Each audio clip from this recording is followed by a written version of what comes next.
nyuma y'urupfu rwa Lieutenant Colonel Wiringoma AFC M23 yikomye amahanga. Reka by'umwihariko ngaruke ku makuru agezweho, by'umwihariko turi kwibanda ku kibuga cy'imirwano muri Repubulika Iharanira Demokarasi ya Congo. Nta yindi nkuru bitangazamakuru byinshi biri kugarukaho usibye urupfu rwa Lieutenant Colonel Wiringoma wari umuvugizi w'igisirikare cya AFC M23. Ibyababaje igisirikare cya AFC M23 kikaba kikomye ibihugu by'i Burayi. Muri aya makuru kandi ndaza no kuza kukubwira yuko Tshisekedi yerekeje mu Faransa kuganira na Macron atakamba kugira ngo u Rwanda ngo rube rwafatirwa ibihano. Mbaye kazi.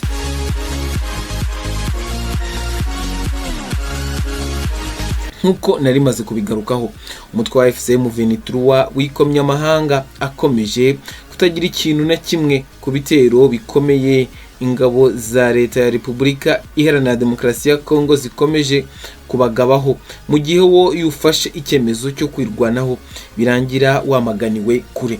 Ngibi igisirikare cya leta ya Congo cyo kiri kwidegembya kikabarasaho ko gishaka, ariko amahanga ntagire icyo abivugaho. Inkuru komeza igira iti uyu mutwe wanenze guceceka k'umuryango mpuzamahanga biciye muri perezida wayo akanaba umuhuza bikorwa wungirije w'ihuriro Alliance Fleuve Congo Bertrand Bizimwa. Yanditse ku rubuga rwe rwa X ati turabona ko ubutegetsi bwa Kinshasa bwongeye gukandagira gahenge bugatangiza ibitero rusange ku mirongo yose y'urugamba ndetse no hirya yayo. Ibi ni igikorwa cyateguwe neza kandi cyagutse kigaragaza icyemezo cyafashwe ku bushake cyo guhitamo inzira ya gisirikare. Bizimwa yavuze ko nka AFC M23 bafite impungenge zikomeye kubera ko kugeza ubu nta gikorwa gisobanutse kandi kigaragara cyafashwe kigamije guhagarika byako kanya ibitero bakomeje kugabwaho n'ingabo za leta ya RDC. Ati nta kwamagana ku mugaragaro, nta gucyaha, nta n'intambwe zigaragara zafashwe kugira ngo hirindwe ibyago byo kwiyongera kw'imirwano. Perezida wa M23 avuga ko uguceceka gukomeje kugaragaza n'amahanga gutandukanye cyane n'uburyo yihutira kwamagana uriya mutwe iyo wagabweho ibitero bikaba ngombwa ko wirwanaho. AFC M23 yikomye amahanga akomeje kuruca karumira mu gihe ikomeje kugabwaho ibitero karabutaka n'ihuriro ry'ingabo za leta ya Congo Kinshasa. Ibitero bya drone izo ngabo zagabye mu gace ka Rubaya ejo kuwa kabiri byasize zishe uwari umuvugizi wa gisirikare w'uriya mutwe Lieutenant Colonel Wiringoma.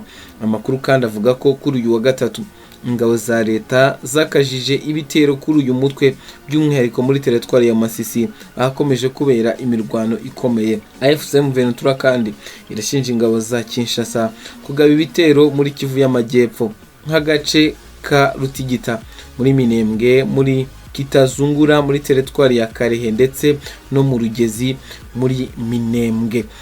Ikibazo bwo gikomeye gikomeje kwibazwaho n'abantu benshi, impamvu hashyizweho agahenge ariko kakaba katari kubahirizwa.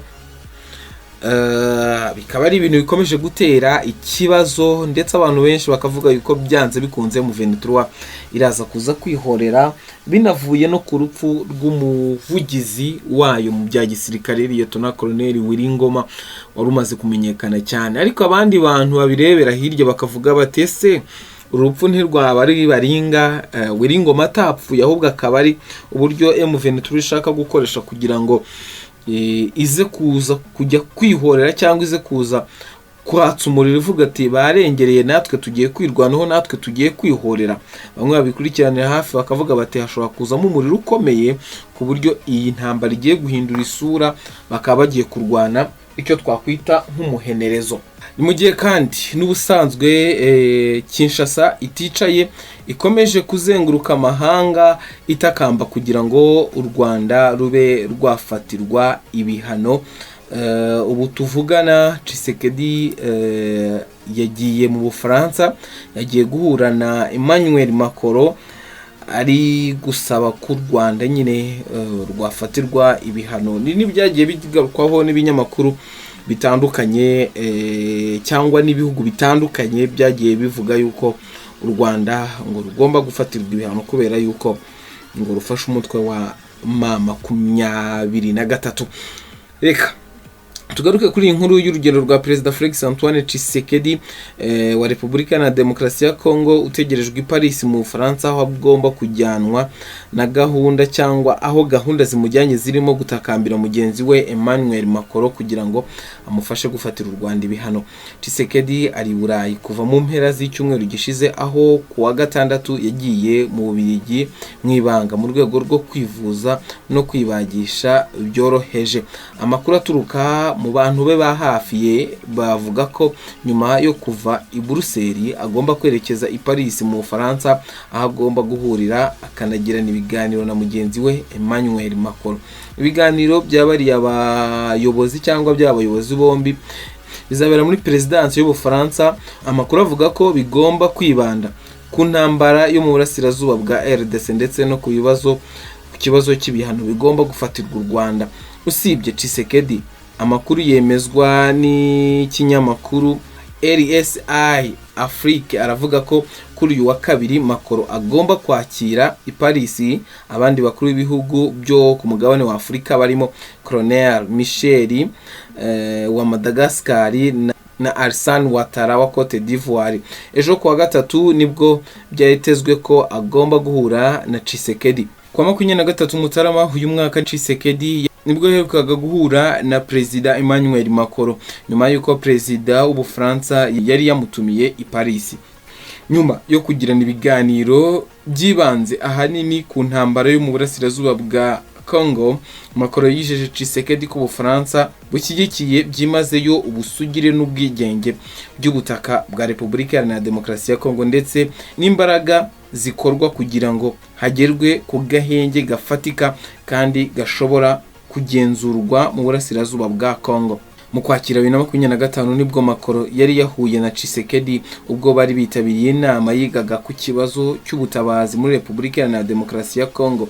Icyo gihe Perezida w'Ubufaransa yatanze icyifuzo cyo gufungura ikibuga cy'indege cya Goma ngo gikoreshwe mu bikorwa by'ubutabazi, ndetse icyo gitekerezo kiza gushyigikirwa na Kinshasa yari yihaye intego yo kugifungura bitarenze Ukuboza 2025.